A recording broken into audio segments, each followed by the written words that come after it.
एक ऐसी सरजमी जहां तारीख, तज़ादात और ज़िंदगी सब एक दरिया के गिर्द घूमते हैं। पैगंबरों से फ़िरौनों तक, आइए मिस्र के इस लाजवाल सफ़र का आगाज़ करते हैं। तो चलिए देखते हैं कि इस सफ़र में हम क्या-क्या जानने वाले हैं। हम बात करेंगे मिस्र के तज़ादात की, फ़िरौनों की मिरास की, वहाँ की पैगंबराना तारीख की और आखिर में आज के जदीद मिस्र की धड़कन को महसूस करेंगे। तो सबसे पहले आखिर मिस्र है क्या चीज़? इसकी पहचान बनती कैसे है? चलिए बिल्कुल बुनियाद से शुरू करते हैं, वहाँ की ज़मीन और वहाँ के लोगों से।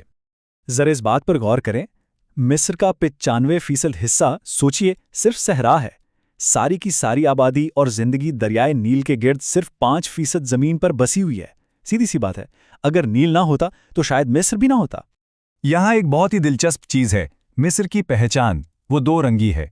जोग्राफियाई एतबार से देखें तो अफ्रीका में है, लेकिन इसकी सकाफत पूरी तरह से अरब है और आबादी तकरीबन 12 करोड़, दुनिया का 13वां सबसे बड़ा मुल्क, और उसका दिल यानी काहिरा, वो शहर तो कभी सोता ही नहीं है। अच्छा, ज़बान की बात करें तो सरकारी ज़बान तो अरबी है, लेकिन जो मिस्री लहजा है ना, उसकी तो बात ही अलग है। फिल्मों और मौसीकी के ज़रिए ये लहजा पूरी अरब दुनिया में समझा और पसंद किया जाता है। और जहाँ तक मज़हब का ताल्लुक है तो 90% आबादी सुन्नी मुसलमानों की है और किप्ती ईसाई मुल्क की सबसे बड़ी अक़लियत है। चलिए अब ज़रा वक्त में पीछे चलते हैं, सीधा उस दौर में जब यहाँ फ़िरौन की हुकूमत थी।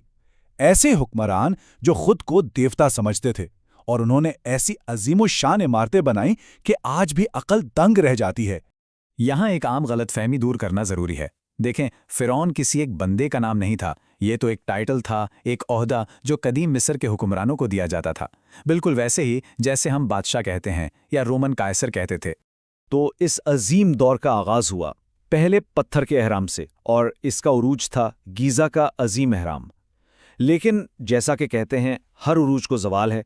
सिकंदर आज़म ने मिस्र फ़तह किया और फिर आखिरी फ़िरौन क्लोपत्रा की मौत के साथ ही ये 3000 साल पुरानी सल्तनत हमेशा के लिए ख़त्म हो रही।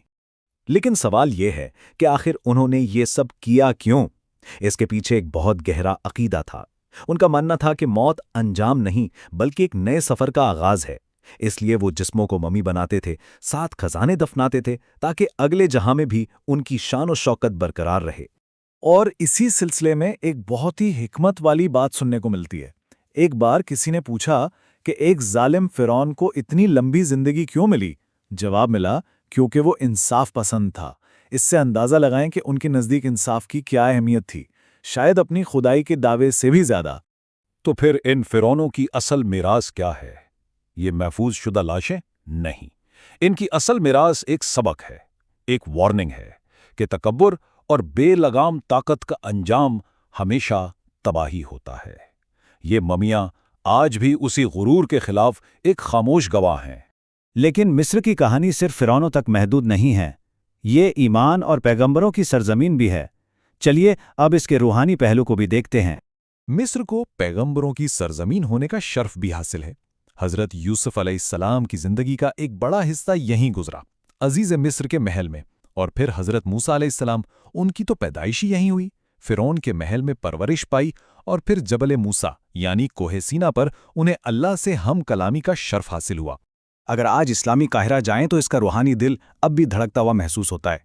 वहाँ जामे अज़हर है जो सन 972 से इल्म की रोशनी फैला रही है।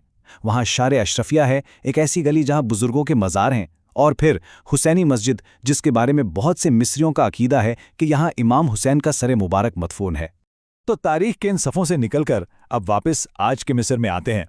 देखते हैं कि ये तमाम कदीम और मजहबी विरसा मिलकर आज के जिंदा दिल और पेचीदा मिस्र को कैसे बनाता है। आज के मिस्र की बात करें तो उसकी मईशत का एक बहुत बड़ा सहारा टूरिज्म है। सोचिए, हाल ही में करीब 1,90,00,000 लोग मिस्र घूमने आए, और ये तादाद दुनिया भर की औसत से 4 गुना तेजी से बढ़ रही है। लेकिन मईशत को सिर्फ सयाह ही नहीं चला रहे, बल्कि 30 लाख से ज्यादा मिस्री जो मुल्क से बाहर काम करते हैं, वो भी एक बहुत बड़ा किरदार अदा कर रहे हैं। वो अपने घरों को सालाना $37 अरब भेजते हैं। ये रकम मुल्क की मईशत के लिए रीढ़ की हड्डी जैसी है। और अगर मिस्र को चखना हो तो वहां की कौमी डिश कुशोरी जरूर आजमाएं। ये चावल, दाल, मैक्रोनी और चने का एक अजीबोगरीब लेकिन लाजवाब मिक्सचर है, जिस पर टमाटर की चटनी और क्रिस्पी प्याज डाली जाती है। हर गली हर नुक्कड़ पर मिलती है और मिस्रियों के दिलों की धड़कन है। वहां की गलियों में लगे स्ट्रीट फूड के स्टॉल्स हों या दरियाए नील के किनारे बने कैफे, काहिरा की तवानाई, उसकी रौनक बस कमाल की है। वहां के लोग खाने, मौसीकी और सबसे बढ़कर अपने खानदान से बेपनाह मोहब्बत करते हैं। वो लोग वाकई जिंदगी को भरपूर तरीके से जीना जानते हैं। जदीद मिस्र की कहानी भी किसी ड्रामे से कम नहीं। पहले बरतानिया से आज़ादी, फिर जमहूरिया का क़याम और फिर इसराइल के साथ अमन का वो जुर्रतमंदाना कदम जो किसी अरब मुल्क ने पहले नहीं उठाया था। और फिर 2011 में आया फेसबुक इनकलाब। ये तहरीक इतनी मशहूर हुई कि एक बाप ने तो अपनी बेटी का नाम ही फेसबुक रख दिया। इससे अंदाज़ा लगा लें।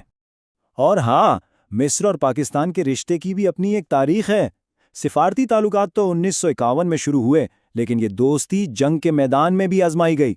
1967 और 1973 की जंगों में पाकिस्तानी पायलट्स ने मिस्री फिजाइया का साथ देकर इस रिश्ते को और मजबूत किया। तो ये है मिस्र की कहानी। 5000 साल की तारीख, फिरौनों के तकब्बुर से शुरू होकर फेसबुक इनकलाब की उम्मीद तक। अब देखना यह है कि वक्त के इस लंबे सफर के बाद मिस्र दुनिया को अगला सबक क्या सिखाता है।